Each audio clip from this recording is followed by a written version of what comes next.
The African Development Forum Nigeria is born out of a desire to proffer solutions to the shrinking economy of Nigeria, where majority of the youths are unemployed and also where the cost of production is excessively high due to epileptic power supply. These, among other things, got the attention of a cross-section of stakeholders in diverse fields, most of them young entrepreneurs in Nigeria and in abroad.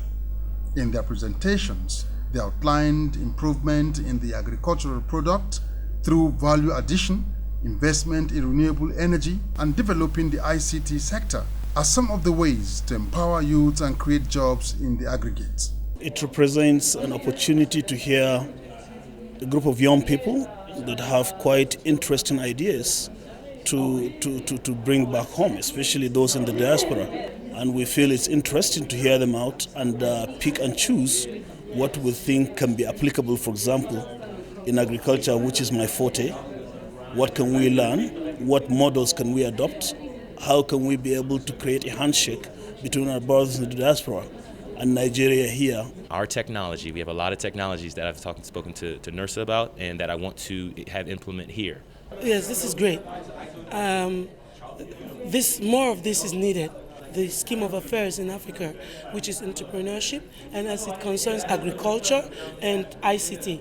Other presenters spoke on the need for the federal government to create an enabling environment, tinker with the local content guidelines so as to ensure that Nigerian products go global.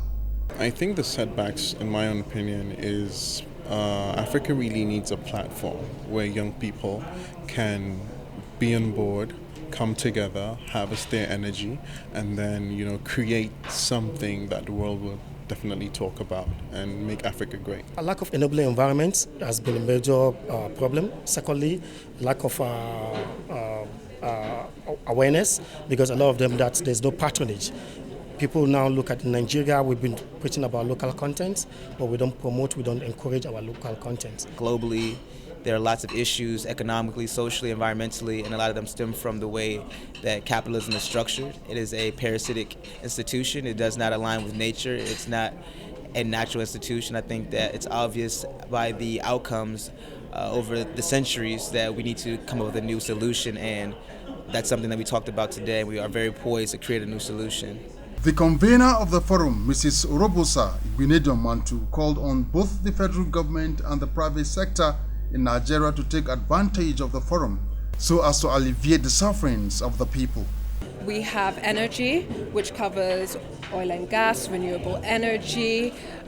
We have agriculture, which, as you heard, we have great projects at the moment and the backing of NERSA. We have economy and finance, because a lot of our investors want to know, how do we repatriate our funds at this point in time? So we have to look for options, because the traditional methods that we used before are not working for us right now with the way the economy is. So we have to look at other ways to be able to repatriate funds for our investors so that they feel like this is a conducive environment to invest in. Then we have legislation and policy, because we want to work hand in hand with those who create legislation and those who create policy. And IT. IT is going to be huge. It's one of our biggest sectors. It's going to be absolutely awesome, honestly. We have so many plans, so many great ideas to make, and ICT is the fastest way you can create jobs. The forum drums support for immediate investment in the critical areas outlined. It also drums support for young Nigerian entrepreneurs to be at par with their overseas counterpart, and ultimately for Nigerian entrepreneurs in the diaspora to be involved in the industrialization process of Nigeria. Joseph KADIRI, ITV News, Abuja.